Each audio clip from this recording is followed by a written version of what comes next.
nombre es Eda Crespo, soy docente e investigadora en la Universidad Nacional de la Patagonia San Juan Bosco y también en la Universidad Nacional de la Patagonia Austral. Agradezco especialmente la invitación a participar de esta actividad en el marco de la conmemoración de un nuevo aniversario del descubrimiento del petróleo y de la creación del museo. En forma conjunta con el doctor Daniel Cabral Márquez, aceptamos la invitación para participar de esta jornada, un poco también para recordar una actividad que iniciamos hace ya 13 años, que fue la creación de un grupo de historia social en el ámbito de nuestra Facultad de Humanidades. Este grupo se llama Grupo de Historia Social de la Patagonia Central y Austral y replica un poco el formato de otro grupo creado por el doctor Enrique Macés en la Universidad Nacional del Comahue y que tiene una extensa trayectoria dentro del que es la investigación sobre las industrias extractivas en el ámbito de la Patagonia.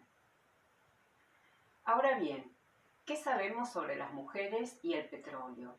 Desde el mismísimo 1907, las mujeres estuvieron al pie de las torres petroleras acompañando a quienes realizaban las tareas de exploración y explotación. Así, Asna Stolmer de Fuch dio a su hijo en septiembre de aquel año en las proximidades del Pozo Descubridor. Su vida, como la de tantas otras, estuvo dedicada a la maternidad y a las cuestiones domésticas. Tras muchos años de investigación, sabemos que también las hubo trabajadoras sexuales, enfermeras, costureras, como así también reinas de belleza, y en ocasiones muchas de ellas irrumpieron en las comisarías acompañadas de su prole para solicitar la liberación de sus esposos que habían participado en huelgas. Contamos con una extensa historiografía en torno a la participación de las mujeres dentro de los ámbitos vinculados al trabajo, pero también en distintas actividades que no necesariamente tenían que ver con la explotación directamente del recurso. La historiografía local en torno a la participación de las mujeres en la vida económica, política y social de la región es bastante amplia y cuenta con un reconocimiento muy importante por fuera de los ámbitos regionales. Dice Dora Barrancos que cuando se oculta la condición femenina de manera más focalizada en áreas geográficas más estrictas, en lugares muy acotados, esto arraiga dentro de la perspectiva de género. La cuestión es absolutamente necesaria, dada la invisibilidad notable de los sujetos femeninos. Por ello sugiere entonces que al poner una lupa larga en escalas geográficas muy largas, justamente puede llevar a aumentar la invisibilidad y no a tomar exactamente las porciones de la condición femenina, que es absolutamente diversa. Los planteos de Michelle Rosaldo son fundamentales a la hora de subrayar la importancia que debe asignarse a nuestras preguntas frente a situaciones de escasez de datos. Ya que considero que esta cuestión no es menor, entiendo que como historiadoras debemos encontrar las formas de estudiar y documentar estos procesos como lo han sugerido Perrot y Nash. La incorporación de la Patagonia al Estado argentino se produjo durante la segunda mitad del siglo XIX, aunque la ocupación efectiva de la cuenca del Golfo San Jorge fue relativamente más tardía. En esos momentos, la misma tenía un carácter marginal si consideramos las áreas ocupadas en el territorio nacional de Santa Cruz y Chubut y en las que residían las autoridades dependientes del Estado central. Tras el descubrimiento del petróleo en Comodoro Rivadavia en 1907, la zona atrajo un número creciente de pobladores de distintos orígenes, como así también a un conjunto de compañías de capital estatal o privado, entre las que Yacimientos Petrolíferos Fiscales ocupó un lugar protagónico. La urbanización se produjo aceleradamente, adquiriendo una modalidad que con el tiempo distinguiría a la Patagonia de otros espacios, la conformación de grandes concentraciones industriales o comunidades mineras. Durante el transcurso de la primera mitad del siglo XX, las actividades de exploración y extracción del petróleo se fueron extendiendo de norte a sur sobre la cuenca del Golfo. Finalmente se descubrió el mineral hacia 1944 en las proximidades de Caleta Olivia, donde se adoptó un modelo similar de ocupación del espacio. Las mencionadas concentraciones quedaron fuera de los límites de los ejidos municipales de Comodoro Rivadavia y Caleta Olivia, los que muchas veces fueron redefinidos. En 1944, Comodoro Rivadavia se convirtió en ciudad capital de la gobernación militar de Comodoro Rivadavia, jurisdicción que se disolvió sin realizar el tránsito de territorio nacional a provincia. El empleo de fuentes sensales permite un primer acercamiento a la temática, aun cuando ésta presenta serias limitaciones. Barrancos también ha señalado los problemas que se plantean para apreciar la participación femenina en el trabajo extradoméstico. En el caso específico del censo de 1914, llama la atención sobre la magnitud del problema, ya que los censistas no pusieron demasiado empeño en registrar adecuadamente las labores en el propio domicilio de las trabajadoras, entre las que se destacaban costureras, modistas, camiseras y leseras, entre otras. A nivel local, solamente podemos afirmar que residían en Comodoro Rivadavia unas 2.145 personas, aunque la cifra incluyó a quienes residían también en Colonia Sarmiento. Un mejor acercamiento puede realizarse a partir de la consulta del censo de 1947. La población de Comodoro Rivadavia había aumentado considerablemente, residiendo en la misma 25.651 habitantes, de los cuales había un total de 15.328 varones, de los cuales 9.879 eran argentinos y 5.449 extranjeros. En cuanto a las mujeres, sobre un total de 10.323, unas 7.499 eran argentinas y 2.824 extranjeras. En el caso de Caleta Olivia, no se registraron datos en 1914, mientras que en 1947 había 161 habitantes, los que fueron considerados como población rural. El censo mencionado consideró la población de 14 y más años de edad, clasificada por sexo, origen y rama de actividad, en la que trabajaba para el conjunto de la gobernación militar de Comodoro Rivadavia. Sobre un total general de 24.326 personas ocupadas, había 13.449 argentinos, 10.877 extranjeros, de los cuales los varones eran 22.358 y las mujeres ocupadas eran 1.968, siendo de ellas 1.327 argentinas y 641 extranjeras. Dentro de la producción secundaria, la confección ocupaba a unas 388 personas, de las cuales 190 eran argentinas y 198 eran extranjeros. Los varones ascendían a 158, 43 argentinos y 115 extranjeros, mientras que las mujeres ascendían a 230, unas 147 argentinas y 83 extranjeros. Esta actividad representaba en su conjunto el 1.6% sobre el total de personas ocupadas, un porcentaje ínfimo si se considera el 29,9% de quienes se dedicaban a las actividades extractivas y en las que las mujeres representaban solamente el 2,1%. En oposición, las mujeres eran el 11,6% frente al 0,7% de varones dedicados a la confección. Esta cifra solamente era superada en el rubro sector servicios por las mujeres dedicadas al servicio doméstico, las que ascendían a un 25,5%. El trabajo a domicilio, o mejor, el departamento exterior de la fábrica, como lo ha denominado Mirta Lobato, albergaba en su seno a un número más que importante de trabajadoras en Comodoro Rivadavia. Ahora, ¿cómo ingresaban las mujeres a la esfera de las empresas petroleras? En general, ingresaban a partir del casamiento. Si bien es poco lo que sabemos sobre estos procesos, puede afirmarse que durante aquel periodo, entre las medidas ensayadas para hacer el frente al avance del proceso de desnatalización, podemos citar el establecimiento de subsidios por paternidad y maternidad a fines de la década del 20 para el personal de la petrolera estatal.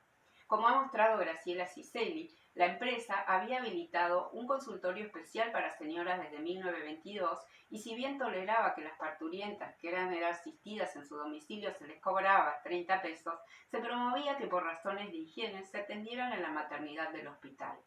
Estas medidas se profundizaron en los 30, ya que en el hospital de la empresa, que había sido construido con el objeto de brindar asistencia médica, odontológica y quirúrgica al personal del yacimiento, se procedió a habilitar un consultorio para embarazadas y con posterioridad elevó la asignación mensual que abonaba la partera contratada a esos efectos con el objeto de evitar el parto a domicilio. Coincido con Graciela en que hacia 1937 las familias ya utilizaban plenamente los servicios del hospital, proceso que fue documentado por las propias protagonistas al conservar en sus archivos familiares tanto las libretas de asistencia como las fotografías que se habían tomado para la obtención del carnet. Acá ustedes podrán observar que hay diferentes tipos de libretas de asistencia.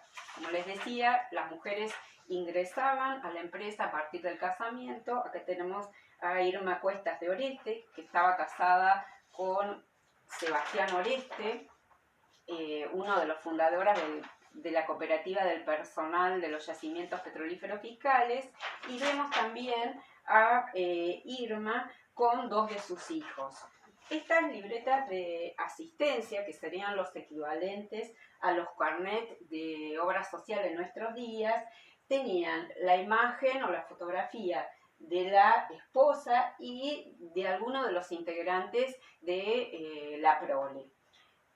Acá vemos en una que se ha conservado casi intacta también que estas incorporaban los datos de los 2 fotografiados.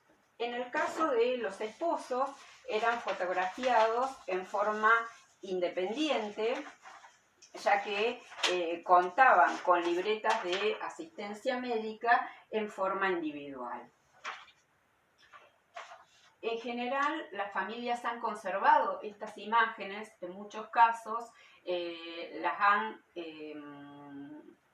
desmantelado en el sentido de que retiraron la imagen y la fotografía de esa libreta y las han conservado en álbumes o exhibidas en portarretratos, como era el caso de mi familia. Ahora, cierto es que las mujeres que residían en las jurisdicciones de las petroleras tenían acceso a esa atención. En todo caso, por quienes vivían por fuera de los ejidos vinculados a las petroleras, dependían del hospital municipal. En el ejido municipal se encontraba desde la década del 20 el cementerio local, que hasta la década del 40 reunía a quienes fallecían en la zona. En este caso me interesa mostrar que si bien el cementerio fue levantado y después fueron trasladados los restos a lo que es el actual cementerio oeste, muchas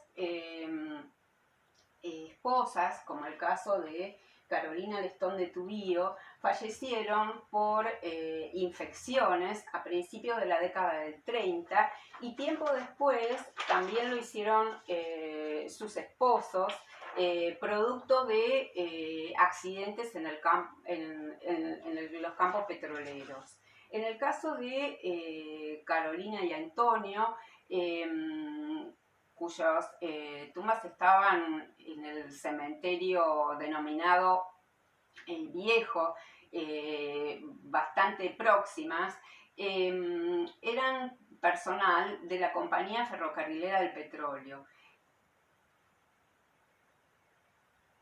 Y en este caso, Carolina era española de origen, y lo que se resaltaba tanto en los obituarios como en los recuerdos que salieron publicados en los diarios, que son bastante difíciles de encontrar, es que era recordada como una madre muerta, pero además de eso, que su velatorio había sido realizado en su domicilio particular. Me interesa mostrar esto porque con anterioridad a las décadas del 40, en que ya se comenzaron a enterrarse el personal de las empresas en cementerios específicos, una puede tener acceso a las condiciones en que vivían y desarrollaban sus actividades en general dedicadas al trabajo doméstico en la esfera de sus hogares a través de los registros de inhumaciones que se conservan en el archivo municipal.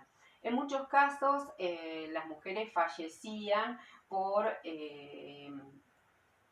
infecciones vinculadas a las cuestiones, las situaciones de alumbramiento que realmente eran muy difíciles. Y en el caso de algunas de ellas, eran internadas en el hospital vecinal que había sido inaugurado en 1937. Me interesa marcar que algunos expedientes que se conservan en el archivo municipal permiten elaborar semblanzas de las mujeres sepultadas y nos permiten también realizar un acercamiento a lo que pasó en los últimos días y horas de su vida. Por ejemplo, en 1942, en el verano, Mercedes Fernández falleció a raíz de una septicemia. En los datos que se consignaron en la ficha figuraba su nombre, la nacionalidad, era argentina, tenía 21 años, era de estado civil soltera, se domiciliaba en la calle Ameguino, pero también en el tiempo de residencia se consignaba que lo hacía en la zona desde hace años y no se sabía si trabajaba o no y tampoco se consignaba el sueldo jornal. Con anterioridad, la solicitante había trabajado en la lavandería del kilómetro 3, recibiendo entonces un sueldo o jornal de 40 pesos mensuales. Aparentemente, en el momento en que se produjo su internación, no se encontraba trabajando y quien completó la ficha volvió a insistir el lugar de procedencia, la localidad. Mercedes era una mujer sola, ya que los datos del esposo y de la nacionalidad quedaron en blanco. En las observaciones se procedió a registrar que la mencionada había sido internada de urgencia en grave estado en el hospital. El día anterior a su fallecimiento se informó que la mencionada había sido traída en ambulancia e internada en grave estado. Se volvió a consignar que era soltera y la edad, y se agregó que era hija de María del Carmen Jerez, domiciliada en la calle Ameguino al 800. El comisionado municipal autorizó que se investigara acerca de la solvencia económica de la nombrada, informándose que era pobre y carecía de recursos que le permitieran costearse por cuenta propia las cargas de asistencia médica. Unos días después el expediente finalizó comunicando que había fallecido la causante.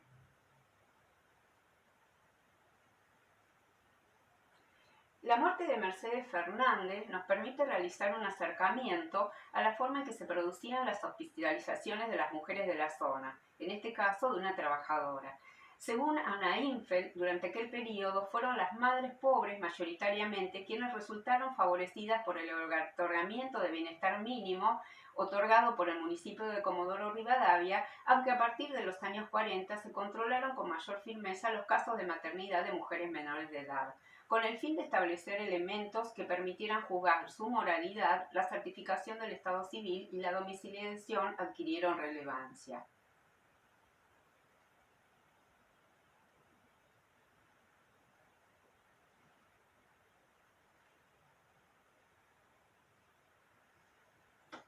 Otras de las cuestiones que son interesantes para trabajar en relación a las mujeres dedicadas al ámbito de la costura es que algunas de ellas, como el caso de Julia del Hoyo, una jovencita que ingresó a la Academia Mendía de Corte y Confección.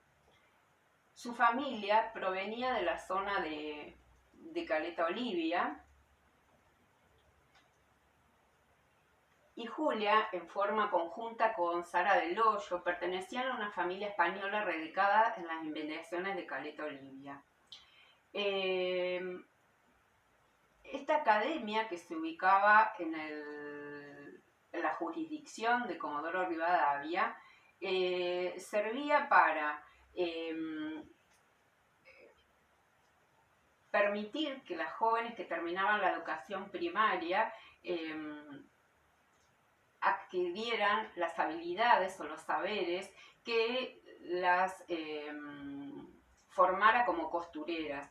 En general, esto era una actividad que las mujeres aprendían dentro del ámbito de sus propios hogares, pero también había escuelas especiales, como en el caso que mencionamos, que tenían una duración de 4 años la formación, y a posteriori quienes se graduaban en la academia podían dictar clases de costura en la institución o bien participar de actividades vinculadas a la enseñanza de esos saberes en las instituciones de beneficencia o asistencia de la localidad.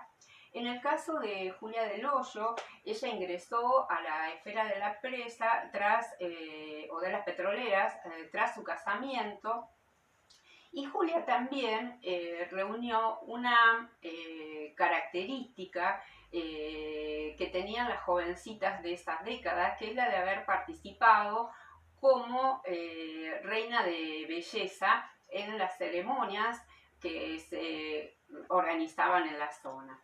Yo aquí hice una especie de tendedero, como lo hacen muchas de las mujeres hasta en la actualidad, y para homenajear a las lavanderas como mis abuelas, y que allí vemos una asociación o un recorrido fotográfico de los concursos de belleza, en particular las ceremonias de coronación de reinas del petróleo que se realizaron a partir de 1947 y en forma casi ininterrumpida hasta 1983. En este caso, estas ceremonias de coronación fueron muy importantes porque quienes participaban de la competencia eran hijas de trabajadores de las empresas petroleras, y las jovencitas que participaban tenían entre 15, 16 años hasta 20, y lo hacían en calidad de representantes de los clubes, asociaciones étnicas.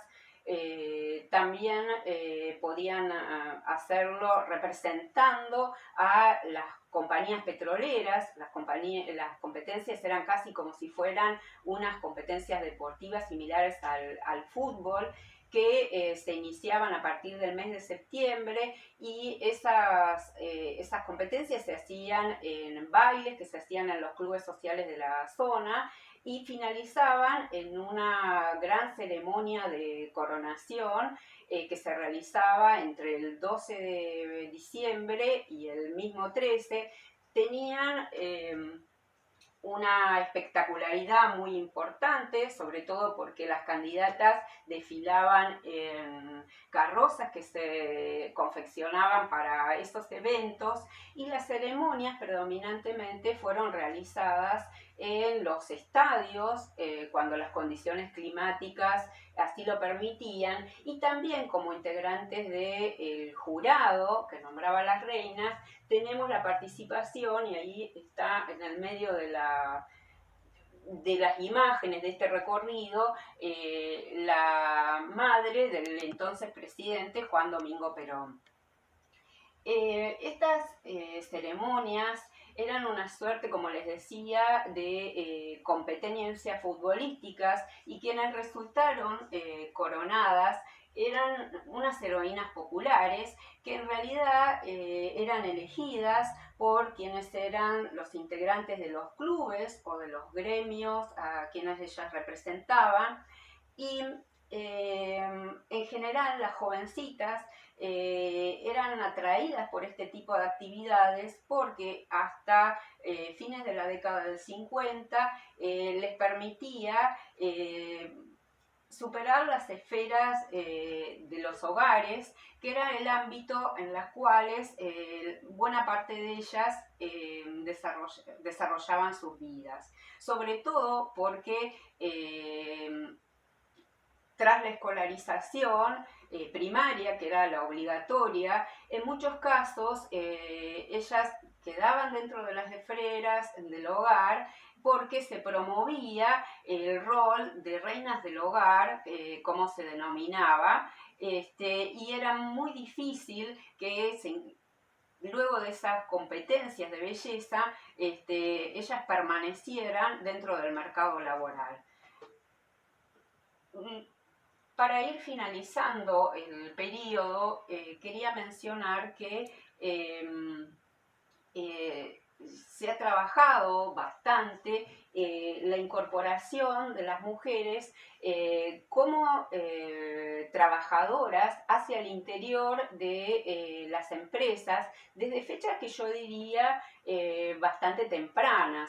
Así, Graciela Ciselli las ha encontrado a partir de 1919 desempeñando actividades de limpieza o lo que denominamos auxiliares, también enfermerías y en las otras petroleras a partir de los 40.